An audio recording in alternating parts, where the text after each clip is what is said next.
Hello everyone, today we are going to learn basic Photoshop tutorials how to rotate canvas.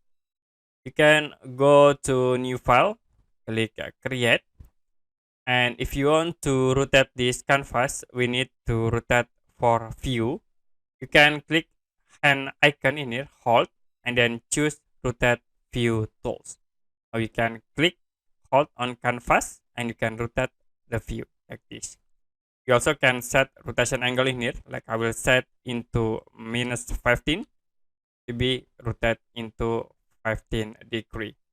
If you want to reset into default, you can click at this button, reset view, and it will be back into normal.